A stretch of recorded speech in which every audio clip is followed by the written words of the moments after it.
आज रात 1:30 बजे के करीब भारत ने बीकानेर के पास से राफेल की उड़ान भरी और 1:30 बजे जितने भी आतंकी ठिकाने थे, लगभग 9 के करीब आतंकी ठिकानों पर पाकिस्तान के अटैक कर दिया। सबसे पहला अटैक आया मुजफ्फराबाद के ऊपर, नंबर 2 अटैक। उसके बाद सीधा अटैक गया भावलपुर, उसके बाद अटैक गया कोटली पर, कोटली के बाद में अटैक गया गुलपुर के अंदर, गुलपुर के बाद में अटैक गया बिम्बर पे, बिम्बर के बाद में गया चकमरू पे, और उसके बाद में गया मुरीदके के अंदर और फिर सियालकोट। मुरीदके और भावलपुर दोनों लश्कर तैयबा और जैश ए मोहम्मद के हेडक्वार्टर्स हैं। बताया जा रहा है कि भावलपुर के अंदर 2 के करीब मिसाइल्स का अटैक हुआ, जिसके अंदर लगभग 50 से ज्यादा लोग मारे गए। पूरा वहां पे अफरा तफरी मच गई और अस्पताल के आगे भी अफरा तफरी मची हुई थी भावलपुर के अंदर। जहां तक सवाल है मुरीदके का, वो लश्कर तैयबा का हाफिज सईद का हेडक्वार्टर्स है। अमूमन सी बात है कि वहां पे भी 2 मिसाइल स्ट्राइक हुई हैं, तो कम से कम काफी कैजुअलिटीज वहां पे होंगी। पाकिस्तान बोल रहा है कि सिर्फ 8 कैजुअलिटीज हैं। इसके तुरंत बाद भारत के जो अजीत डोभाल हैं, उन्होंने अमेरिका, ब्रिटेन, यूएई और अपना क्या कहते हैं सऊदी अरेबिया एंड साथ साथ में रूस से फोन पे बात की, जिसके तुरंत पश्चात अमेरिका के एनएसए और अमेरिका के जो सेक्रेटरी ऑफ स्टेट है मार्को रूबियो, इन्होंने पाकिस्तान के एनएसए से और पाकिस्तान के जो आईएसआई चीफ हैं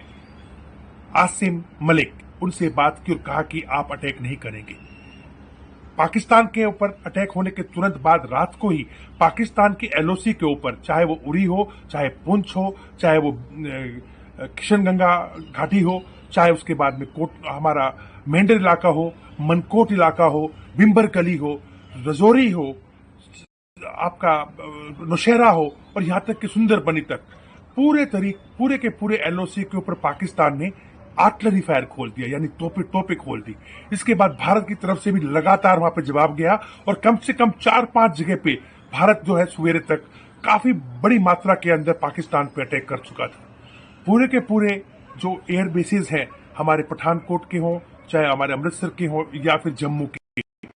इनके ऊपर सब कुछ जो नॉर्मल सिविलियन एयरक्राफ्ट की आवाजाही वो बंद कर दी गई, नोटेम लागू कर दिया गया और सभी के सभी जो हमारे एयरक्राफ्ट्स हैं वो पूरे के पूरे एयरबोर्न थे। पूरा का पूरा जितना भी एयर डिफेंस सिस्टम हमारा है, चाहे वो S-400 हो, चाहे आकाश हो, चाहे जितने भी हमारे इलेक्ट्रॉनिक वॉरफेयर के सिस्टम्स हैं, जो एयर डिफेंस सिस्टम्स हैं, वो पूरे के पूरे ऑन कर दिए गए। खबर ऐसी है कि एक मिसाइल पाकिस्तान ने फायर करने की कोशिश की, लेकिन उसको हमारी एयर डिफेंस ने मार गिराया और अनकन्फर्म्ड रिपोर्ट ये भी आ रही है कि एक F-16 भी शायद इसके अंदर धराशायी हुआ। पाकिस्तान के जो शहबाज शरीफ हैं, हालांकि अभी आज उनके पास कोई ताकत नहीं है, क्योंकि जनरल आसिम मुनीर ने एनएसए की जगह पे अपने आईएसआई चीफ आसिम मलिक को बिठा के पूरी की पूरी कैबिनेट पे कब्जा कर लिया आज से 2 दिन पहले। और वो चाह भी रहे थे कि वो पूरी की पूरी जो ये जरदारी हैं, जो प्रेसिडेंट है, उनके नीचे वाइस प्रेसिडेंट की पोस्ट भी वो ले ले, ताकि पाकिस्तान एक तरीके से अनकहे मार्शल लॉ के अंदर आ जाए। आसिम मुनीर की तरफ से तो कोई स्टेटमेंट नहीं आई, लेकिन शहबाज शरीफ ने कहा कि कल वो अपनी नेशनल सिक्योरिटी जो काउंसिल की जो मीटिंग है उसको बुलाने जा रहे हैं। भारत के अंदर भी कैबिनेट कमेटी ऑन सिक्योरिटी जो है कल बैठने जा रही है। आर्मी भी अपनी तरफ से ब्रीफिंग करेगी कि आज सवेरे क्या क्या होने जा रहा है। आज ही भारत की कैबिनेट कमेटी ऑन सिक्योरिटी भी बैठने वाली है। तो पूरा का पूरा जो माजरा है रात को हुआ, वो कुछ घंटों के बाद में ये हमारे सामने आ जाएगा। इस पूरे पाकिस्तान के ऊपर जो है अब अंतर्राष्ट्रीय दबाव आना शुरू हो गया है। पूरी रात फोन पे फोन पाकिस्तान को आ रहे थे, जहां एक और शहबाज शरीफ कह रहे थे कि अब वो भारत को इसका बदला लेंगे भारत से और भारत के ऊपर कुछ ना कुछ कार्रवाई करेंगे। लेकिन मेरा मानना है, मुझे लगता है कि अभी ये करना पाकिस्तान के लिए देखना होगा कि कितना आसान है, क्योंकि पूरी दुनिया की जो नजरें हैं अब पाकिस्तान पे गड़ी हुई हैं। जहां तक सवाल है एलओसी का, एलओसी के ऊपर, लाइन ऑफ कंट्रोल के ऊपर जम्मू कश्मीर के अंदर भारत की पाकिस्तानी सेना के साथ जबरदस्त गोलाबारी चल रही है। और ये जो सिचुएशन है कैसे रोल करती है, क्या ये आगे फुल फ्लैश वॉर की तरफ बढ़ती है कि नहीं बढ़ती, इसका अंदाजा आज हमें दिन के अंदर हो जाएगा। रात में ही पूरा ऑफिशियल स्टेटमेंट देते हुए सभी जितने भी देश हैं जो हमारे साथ में जुड़े हुए हैं, उनको ये सूचना देती थी कि भारत ने अभी 22 तारीख को जो एक बहुत ही भद्र तरीके से और बहुत ही क्रूर तरीके से जो हमारे टूरिस्ट के ऊपर अटैक किया था, उसका बदला आज रात को ले लिया है। इसके बारे में भारत ने बिल्कुल क्लियर कर दिया था कि भारत ने किसी भी मिलिट्री टारगेट को जो है वो नहीं चुना है, ना ही उस पर अटैक किया है और ना ही किसी सिविल टारगेट पे अटैक किया है। भारत ने मात्र सिर्फ और सिर्फ जो ट्रेनिंग कैंप्स थे पीओके के अंदर उन पे अटैक किया है, या फिर जो जैश ए मोहम्मद है या फिर लश्कर तैयबा है मुरीदके में और भावलपुर में उनके मदरसों और उनके हेडक्वार्टर्स के ऊपर अटैक किया है। ये बात पूरी दुनिया को क्लियर कर दी गई थी।